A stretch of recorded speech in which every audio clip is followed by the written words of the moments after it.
The Dwarves benefited most from the recent changes to bracing and collision and knockdown, given that they are a faction literally comprised of missiles and infantry only. The changes to infantry knockdown and bracing benefited them as a faction probably the most, and today we're going to talk about one of the specific units that was already an absolute staple of Dwarfs before, a requirement even, and is more so now, even got stronger with those buffed. Of course, I'm talking about Slayers. Red Mohawks of the Dwarfs here. We've got 3 of them, including the Dragonbacks. No Slayer King, but we do have Grombrindle, who is also unbreakable now as well.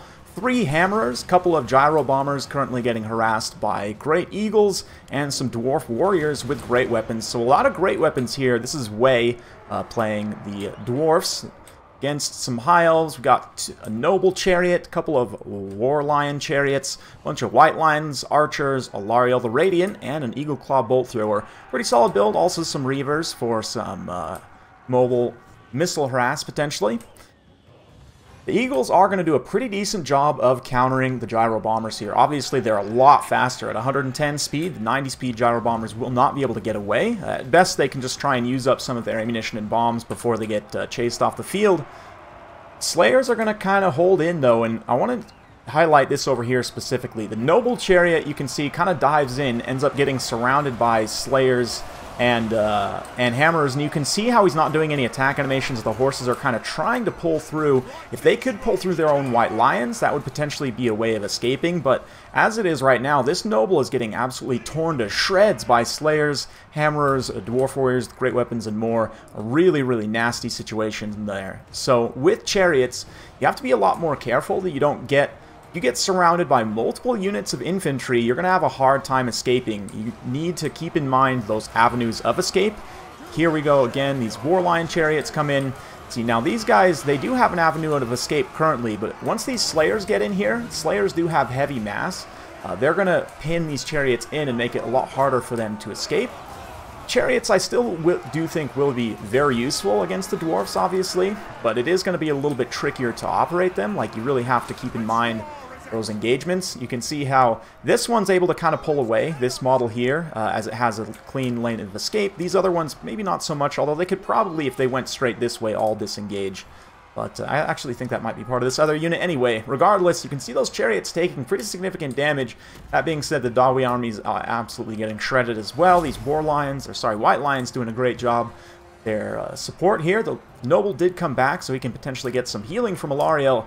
Also no healing on these War Lion Chariots yet either. The Grombrindle's Smoke Bomb has been absolutely massive here. The Flash Bomb, obviously a massive speed and charge speed debuff, meaning that they really can't accelerate fast enough to get out of those blobs, but eventually this one is able to extricate itself there. So far, balance of power is still pretty even. The Bolt Thrower has used up quite a bit of its ammo left, but here comes Alariel. Again, a light horse character is going to have a much harder time pulling through Slayers than even a Chariot would. The Noble comes in to try and bail her out, but she still is fully stuck in here up against these Slayers, just getting shredded by Red Mohawks. No chance of escape. You really would need to pull this Noble out, and then kind of path her out right behind him, if anything, but...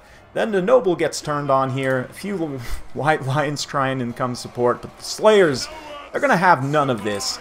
They take revenge against Alariel and the Noble for all of the times that they have terrorized them and just, you know, absolutely brutalized and abused them. So the Slayers get their revenge today.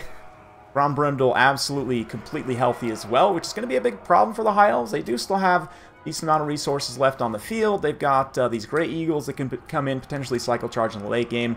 Archers being chased around by Dwarf Warriors. If they can get out in front, they'll be able to disengage, but the Hammers are definitely going to be a little bit of an issue here in this late game. They will trade very cost-effectively against the White Lions, given their massive weapon strength and the fact that Elves really don't have all that much HP. Hammers have ridiculously high weapon strength for their cost. 55 weapon strength on an infantry unit. It's one of the highest of any infantry unit. In general, the fact they're only 1100, they got a little bit more charge bonus as well in the last patch. I know this isn't really about Hammerers. I'm going to talk about them specifically in an upcoming video soon, but 24 charge bonus means they're hitting for 79 damage on the charge, which for an infantry unit is absolutely insane. You've also got, what is that? 70 attack on the charge. Just absolutely nuts. Another smoke bomb from Grombrindle. They're going to be able to catch the Lion Chariots. And again, you could see before they were pulling out okay when there's just a couple of unit models surrounding them. But if they get surrounded by like a grouping, like a blob almost, then they will get stuck. Some people have said this is kind of a buff to blob playstyle. I don't really agree with that. I think you need to kind of set up in layers and then collapse and trap units in. Because if you just, you know, go full blob in, you're still opening up your yourself to some other vulnerabilities, like just getting mass kind of tied down, especially with like summons, and chariots can punch through and get into a back line. But then again, like I said, it's more about positioning units in such a way that you can collapse on mobile units when they come in. So we're going to fast forward a little bit through this late game. Dwarfs are pretty decisively ahead on the balance of power at this point. White Lions and the Lion Chariots just kind of rally together, use up the last of their Archers' ammunition, which is definitely smart. Archers are a nice counter to Slayers, and Slayers, that's their biggest downside. I mean, obviously unbreakable, anti-large, massive weapon strength. They have good AP values as well at 16 AP, 24 bonus versus large, absolutely insane. The Dragonback Slayers, of course, also give this flammable effect that gives negative speed and weakness to fire. Synergizes very well with things like blasting charges, brimstone guns, stuff like that. Power of the Dragonback also gives them flame resistance in melee. Obviously, that's what gives this flammable as well. So they do get fire resistance when fighting things like dragons or, you know, phoenixes or whatever else. That's specific to the Dragonback Slayers, of course. The regular Slayers, just, you know, decent stats overall. They do have a small missile block chance, although they don't have a shield, because they can bat arrows out of the sky here. It's a pretty small one, though. 30% is smaller than the standard 35% of a regular shield, but it's still pretty good. It's better than something like Swordmasters or Sisters of Slaughter, something like that. 0 armor, though. They do have 20% physical resistance and 25% magic resistance, which essentially means they have 20% damage resistance, right? Because non-magic attacks count as physical, and non-physical attacks are, by default, magic, right? So they actually have 20% damage resistance, which is nice. I guess that's really the Dragonback Slayers. The regular Slayers do not have that physical resistance. Therefore, they are very squishy to things like charges. They don't have the most defense in the world. They got a pretty meaty amount of HP, but they are very vulnerable to kind of low-tier ranged fire. Certain anti-infantry units, too, things like Plague Monks, War Dancers, will trade pretty cost-effectively with Slayers. Slayers can beat down low-tier infantry, but it's not really efficient for them. They'll take a lot of damage in the process and just won't be amazing. Their squishiness is definitely their most limiting factor, but the fact they're unbreakable, also one of the fastest units you have on the Dwarf roster besides any gyros, at 40 speed. It can pursue units in a way, although they're kind of expensive, not that you really would want to. I mean, kind of expensive. It's really not very expensive at all at 900 points, mostly a mid-tier unit. Yeah.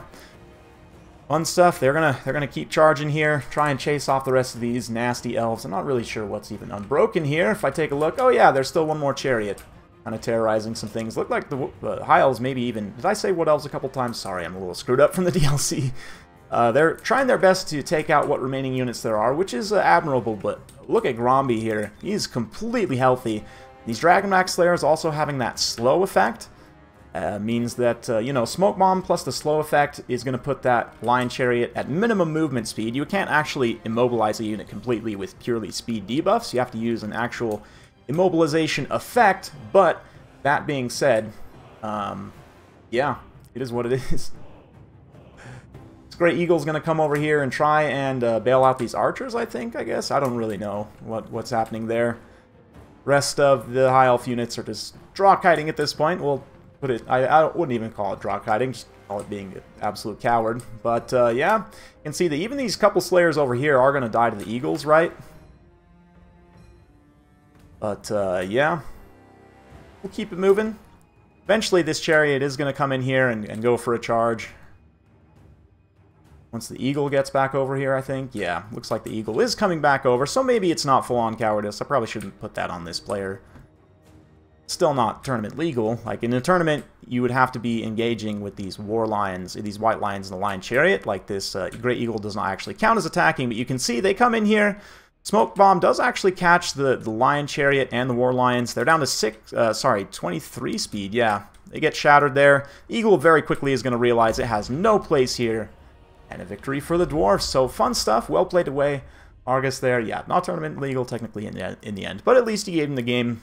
Yeah, fun stuff. Those Slayers, man. The Dragonback Slayers in particular. Almost 3,000 damage value from killing the Nobles, from killing Alariel, the Chariots. I mean, absolutely insane. And with the mass changes now, Slayers are even scarier than they were before. Definitely a unit that you should always be taking. The other Slayers here also definitely paid for themselves twice. The other ones just barely paid for themselves. 1 kill, but still 1,000 damage value. Not bad at all. Dwarf Warriors here, most of them were not amazing, but this one in particular, I kind of was not paying super close attention to what they did, but 60 kills, 668 damage value, pretty cost effective there. Hammerers not quite paying for themselves, but getting pretty close, and definitely dishing some solid damage out, and just providing that extra. They also benefited greatly, in my opinion, from the mass changes, because now, as you saw there, they can actually contribute in a fight against, you know, monsters or chariots or whatever else, cavalry. They can just do a little bit better in those fights because they don't get knocked around so much. And as a result, they actually did get some damage value in. One of them kind of got run over. The Gyro Bomber's also a little rough, but they did manage to take out a Great Eagle, I think. I'm not really sure. I wasn't paying attention to that whole saga. But Gromby himself, 700 damage value. Pretty good amount of damage. Alariel, more just here to heal. Wouldn't expect her to do much damage, and despite how ransacked that Noble got, it's still 900 damage value, not too bad. White Lions, kind of a mixed bag here. One of them paid for themselves, the other ones did not. Archers, though, very cost-effective in this matchup. Shooting Slayers, artillery crews, you know, whatever light targets you will find, and you will find a few against Dwarves, always. So that's pretty good value there. Absolutely amazing, actually. Reavers did pay for themselves. The Warline Chariots, not quite. I guess one of them did, for sure. The other one, not quite as much. Eagles were decently cost-effective. Bolt throwers were decently cost-effective. And it's an interesting thing about Dwarfs is they have a lot of HP and kind of value. They don't really have any healing, right, necessarily, besides Bugman's Rangers. Even though, like, basically, almost everything here paid for itself, except for, I guess, for the White Lions. They were kind of the biggest letdown here.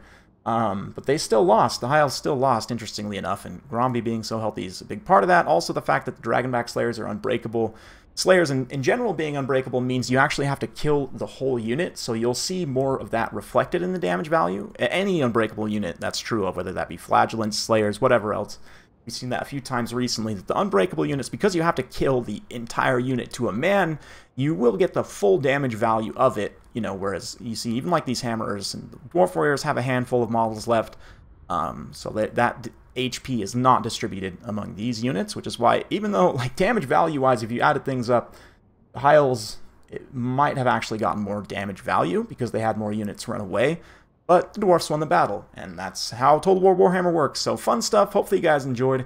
Like watching this sort of content, be sure to like, subscribe, hit that bell notification button every time I upload a new video. You'll be notified. Thanks again. We'll see you next time.